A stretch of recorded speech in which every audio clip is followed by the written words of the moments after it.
ইফতার শুনলেই আমাদের চোখে ভেসে ওঠে থরে থরে সাজানো নানা রকম ভাজা আইটেম, আলুর চপ, বেগুনি, পেঁয়াজু ইত্যাদি। কখনো কি চিন্তা করেছেন এই খাবারের চল কিভাবে হলো? আমাদের দেশে সাধারণ মানুষ একসময় রোজা খুলতেন ভেজানো চাল খেয়ে।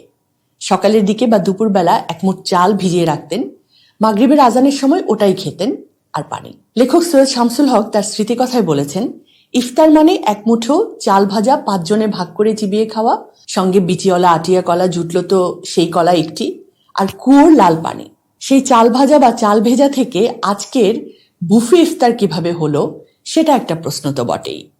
আসুন আমরা একটু একটু করে দেখি। প্রথমে বলে নেওয়া ভালো যে রোজা ধর্মীয় বিধান হলেও ইফতার কিন্তু একটা সংস্কৃতি। ফলে দেশের আবহাওয়া, খাবার দাবারের প্রাপ্যতা এসবের উপর ভিত্তি করে ইফতার ভিন্ন ভিন্ন হতে পারে। যেমন গত বছর রোজার সময় আমি কম্বোডিয়ায় ছিলাম। কম্বোডিয়া হলো দক্ষিণ পূর্ব এশিয়ার একটি দেশ। থাইল্যান্ড আছে এর পাশে, ভিয়েতনাম আছে আরেক পাশে। কম্বোডিয়ার জনগোষ্ঠীর 5 ভাগ মুসলিম, প্রধানত চ্যাম মুসলিম, ভিয়েতনামের চম্পা রাজ্য থেকে 1000 বছর আগে যারা এসেছিল। খেমারুজদের সময় এরাও নির্যাতনের শিকার হয়েছিল। বলা হয় 1 লক্ষ চ্যাম মুসলিম নিহত হয়েছিল পলপটের শাসনামলে। খেমারুজদের আয়নাঘর নিয়ে আমি একটা এপিসোড করব পরে, তখন দেখাবো যুগে যুগে নির্যাতকদের পরিণতি কি করুণ হয়। তো কম্বোডিয়ার মুসলমানরা ইফতারে কি খায় জানেন? বুবুর, নারকেলের পানিতে সেদ্ধ ভাত, সাথে মুরগি বা গরুর গোশত। ফ্রাইড বানানা ফ্রিটার্স, ভাত আর কলা দিয়ে মেশানো একটা খাবার, যেটা কলা পাতায় মুড়ে দেয়া হয়। যারা মালয়েশিয়া বা ইন্দোনেশিয়ায় গেছেন তারা নিশ্চয়ই দেখেছেন কলা পাতায় মোড়ানো খাবার নিয়ে হকাররা ফেরি করছে। এটাই বানানা ফ্রিটার্স। আরেকটা জিনিস ওরা খায় তেঁতুলের শরবত। কম্বোডিয়া খুবই হিমিড দেশ। আমরা মার্চেই এত ঘামছিলাম যে একটু পরপর মনে হচ্ছিল যেন ঘামে গোসল হয়ে যাচ্ছে। তো গরমের মধ্যে তেঁতুলের শরবত আমরা জানি খুব হেলদি ফিট। কিন্তু আবার টার্কিতে, যেখানে এত গরম নেই, আবহাওয়া মৃদুভাবাপন্ন, সেখানে ইফতারে পানীয় হিসেবে ওরা খায় গুলাক নামে একটা ড্রিঙ্ক, যেখানে দুধ থাকে, রোজ ওয়াটার থাকে, প্যাস্ট্রি শিট থাকে। ধরেন মালদ্বীপে, আমরা জানি এটা একটা দ্বীপ দেশ, ফলে সমুদ্র থেকে প্রচুর মাছ হয় ওদের। ইফতারে তাই ওরা মাছের নানা রকম আইটেম খায়। আবার উজবেকিস্তান, তাজা মাছ তো মাছ, শুটকি মাছও সেখানে জাদুঘরের জিনিস। ওদের ওখানে গোশত খুব সুলভ, ওদের যেটাই খাবেন সেটাতেই গোশত। আমরা উজবেকিস্তানে পিলাফ নামে একটা খাবার খেতাম 3 বেলা। পিলাফ মানে পোলাও, খুব হালকা তেলে রান্না করা পোলাও, আর তার সঙ্গে কলিজার মতো ছোট ছোট টুকরো বিফ বা চিকেন। মানে আমাদের তেহারির মতো অনেকটা, কিন্তু তেল মশলা অনেক কম, খেতে ভালো। মানে 3 বেলা ওটা খেয়েই থেকেছি, তার মানে তো বুঝতে পারছেন যে অত রিচ হলে তো খেতে পারতাম না। উজবেকরা ইফতারে খায় এই পিলাফ, মান্তি এক ধরনের ডাম্পলিং বা মোমো, আর শরবা এক ধরনের ডালের স্যুপ, এবং এর সবগুলোতেই থাকবে গোশত। এবার আসেন বাংলাদেশের প্রসঙ্গে। বাংলাদেশের ইফতার নিয়ে আলোচনা করতে হলে বাংলাদেশে ইসলাম বা মুসলমানদের বিস্তৃতি কিভাবে হয়েছে সেটা সম্পর্কে একটু ধারণা প্রয়োজন হবে। বাংলাদেশে ইসলামের প্রচার হয়েছে 7ম বা 8ম শতকে আরব ও পারস্য থেকে আসা বিভিন্ন সুফি সাধকদের হাত ধরে। সুফি সাধকরা তো খুব কৃচ্ছ সাধনা করতেন। ইফতারে ভোজন বিলাসের চল তাদের দ্বারা সূচিত হওয়ার সম্ভাবনা কম। মরক্কোর পর্যটক ইবনে বতুতা তার বাংলা ভ্রমণকালে সিলেটের সুফি দরবেশ হযরত শাহজালাল রহমাতুল্লাহ আলাইহির সঙ্গে দেখা করতে এসেছিলেন। তিনি তার ভ্রমণ কাহিনী আর রিহলাতে বলেছেন, হযরত শাহজালাল রহমাতুল্লাহ আলাইহি ইফতারে গরুর দুধ পান করতেন। নবীজি সাল্লাল্লাহু আলাইহি ওয়াসাল্লাম ইফতার করতেন খেজুর ও পানি দিয়ে। যেহেতু মুসলমানদের জন্য নবীজি সাল্লাল্লাহু আলাইহি ওয়াসাল্লামের আচরণকে সুন্নাত হিসেবে পালনের রীতি আছে, তাই দেশ সংস্কৃতি নির্বিশেষে সব জায়গায় মুসলমানরা খেজুরকে ইফতারের একটা অপরিহার্য অনুষঙ্গ বানিয়েছেন। এর সাথে যুক্ত হতে লাগলো নিজ নিজ দেশ, সংস্কৃতি, মানুষের পছন্দ অনুযায়ী ইফতারের চল। মজার ব্যাপার হচ্ছে, বাংলাদেশে এখন যেরকম ছোলা, পেঁয়াজু, আলুর চপ, বেগুনি, বা কেউ কেউ আরো এক কাঠি চড়িয়ে বিরিয়ানি, কাবাব বা হালিমকে ইফতারের অনুষঙ্গ মনে করেন, এটা কিন্তু আমাদের আদি চল না। আমাদের আদি চল হচ্ছে ভাত। বাংলায় যেহেতু ধান হতো, চাল সেদ্ধ বা ভাতই ছিল শত শত বছর ধরে বাঙালি মুসলমানের ইফতারের খাবার। এমনকি ত্রয়োদশ শতাব্দী থেকে যখন মুসলিম শাসন শুরু হয় তখনও। মোটামুটি 1700 শতকে মোগল শাসকদের হাত ধরে বিশেষত শাসক এবং অভিজাত মহলে ইফতারে নানা রকম মোগলাই খাবার সংযুক্ত হয়। মোগল সেনাপতি মির্জা নাথান বাহারিস্তানি গায়রি গ্রন্থে লিখেছেন, 17 শতকের শুরুর দিকে তিনি বঙ্গ অঞ্চলে ছিলেন। তখন প্রথম রমজানের দিনে পরিবার পরিজনের কথা ভেবে তার মন খারাপ হয়ে যায়। একদিন বিষণ্ণ মনে তিনি বন্ধু মির্জা গোলাম বেগের তাঁবুতে গিয়ে হাজির হন। সেখানে গিয়ে অবাক হয়ে দেখেন এখানকার ইফতার আয়োজন অনেকটা দিল্লির মতোই। বলা হয় মোগল সেনাদের তাঁবুর জনপ্রিয় পদ ছিল নান টাফখান, বাদাম দেওয়া একরকম গমের রুটি। এছাড়া সুজি দিয়ে তৈরি রুটি শিরমাল, আকবরী নান খাতাই এসবও ছিল। 1639 সালে শাহ সুজা বাংলার সুবেদার হওয়ার পর কয়েকশো শিয়া পরিবার ঢাকায় আসে। তারা এখানে খোরাসানি পোলাও পরিচিত করেন। এই যে এখন আমরা বিরিয়ানি, কাবাব খাই বা হালিম খাই, এটা কিন্তু পার্সিক কুজিন। এমনকি জিলাপি, যা জনপ্রিয় হয়েছিল মোগলদের মাধ্যমে, এই জিলাপিও আসলে পার্সিক খাবার। ছোলা মূলত আফগানদের প্রিয় খাবার। তারা কাবুলি চানা বা কাবুলি ছোলা খেয়ে থাকে। তাদের কাছ থেকে ভারতীয় উপমহাদেশের মুসলমানরা ছোলাকে ইফতারের অনুষঙ্গ হিসেবে গ্রহণ করেছে। শবে বরাতের সময় যে বুটের হালুয়া তৈরি করা হয় সেটার আসল নাম হাবশি হালুয়া। এটাও আফগানদের একটা খাবার।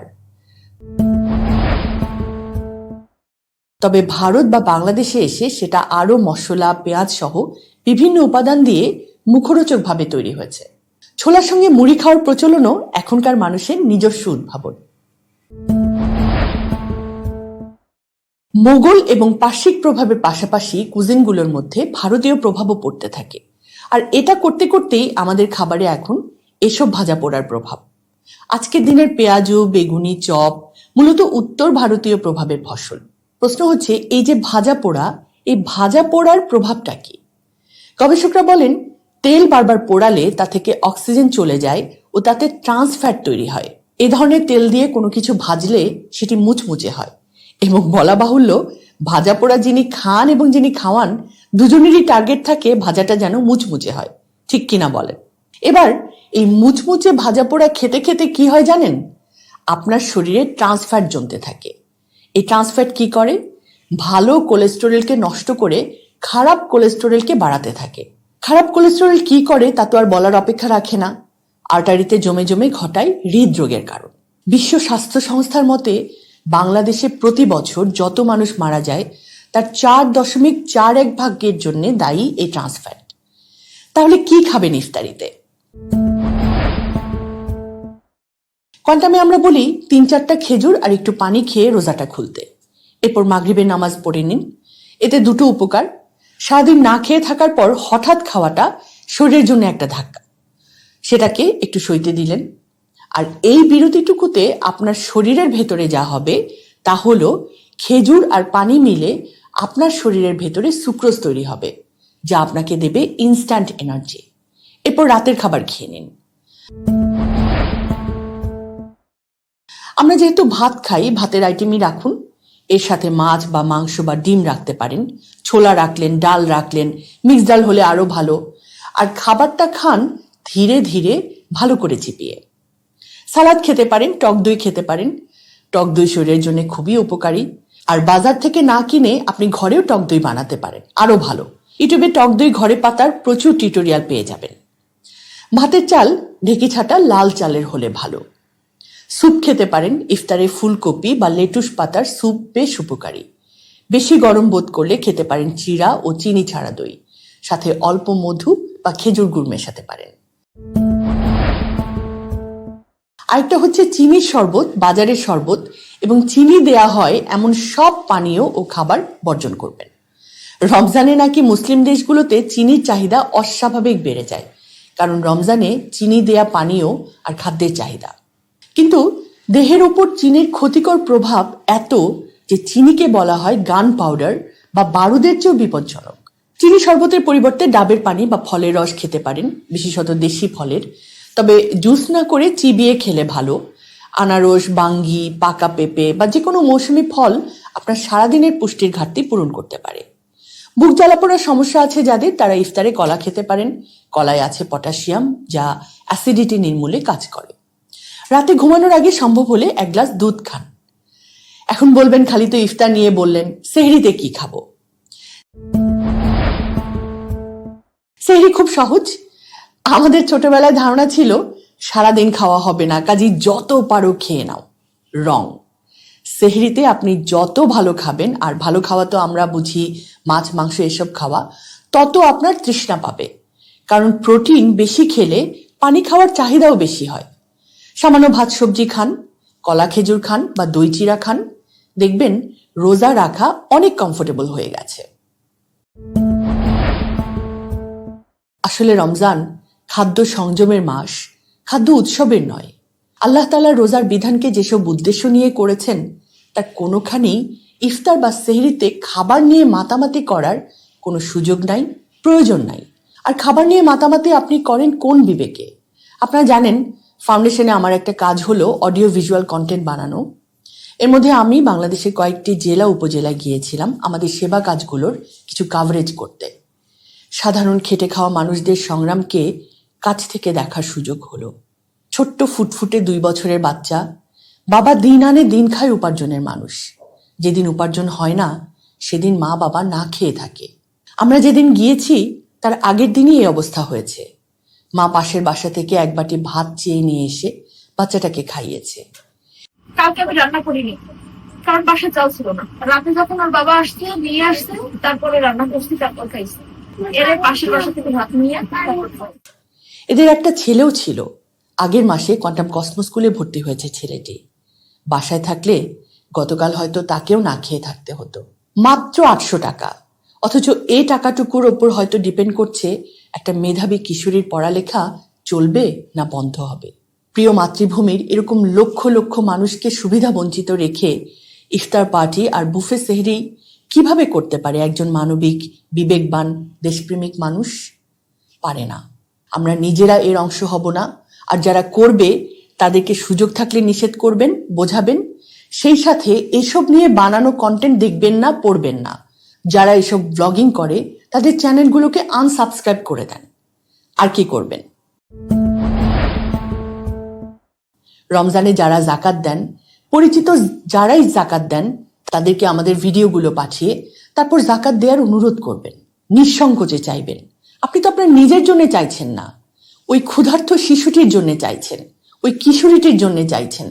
সাহায্য না পেলে যার জীবনে শিক্ষার আলো নিভে যাবে। আমরা সবাই মিলে যদি চেষ্টা করি, শুধুমাত্র জাকাতের অর্থ দিয়েই আমাদের প্রান্তিক মানুষের দারিদ্র্য নির্মূল করা সম্ভব। আপনারা কি জানেন, সারা পৃথিবীতে যত মুসলমান আছে তাদের 1 বছরের মোট জাকাতের পরিমাণ হলো $100 বিলিয়ন। আর 2022 সালে IMF যে পরিমাণ ঋণ দিয়েছে তা $100 বিলিয়ন কম। তার মানে সারা পৃথিবীর মুসলিম উম্মার জাকাত একটা IMF এর চেয়েও বড় প্রতিষ্ঠানের সম্পদের সমান। এটাকে যদি ঠিকমতো অর্গানাইজ করা যায়, তাহলে আসলেই আমাদের কোনো দারিদ্র্য থাকতে পারে না। আমি একটা পোল করেছিলাম ইউটিউবে, জাকাতের অর্থ তিনি কিভাবে ডিস্ট্রিবিউট করেন। প্রায় 1000 মানুষ অংশ নিয়েছে ওই পোলে। 21% মানুষ বলেছে পরিচিত দরিদ্রকে শাড়ি লুঙ্গি দেয় তারা। তার মানে এখনো কত মানুষ জাকাতের ব্যয়টাকে সঠিকভাবে করারই ধারণা নাই। 51% মানুষ বলেছে পরিচিত দরিদ্রকে স্বনির্ভর হবার ব্যবস্থা সে করে। এটা ভালো, কিন্তু মনে রাখবেন, এভাবে সবসময় আপনি মনিটর করতে পারবেন, আপনি পারবেনই না। কিন্তু এটা যদি সংঘ হয়, তাহলে এটা সে পারবে। তাই আপনাদের প্রতি আহ্বান থাকবে, আপনারা নিজেরা এবং আপনাদের পরিচিত সবাইকে কোয়ান্টাম জাকাত ফান্ডে জাকাত দিতে উদ্বুদ্ধ করুন। দেশে কোনো গরিব থাকবে না। ইনশাল্লাহ সব সম্ভব।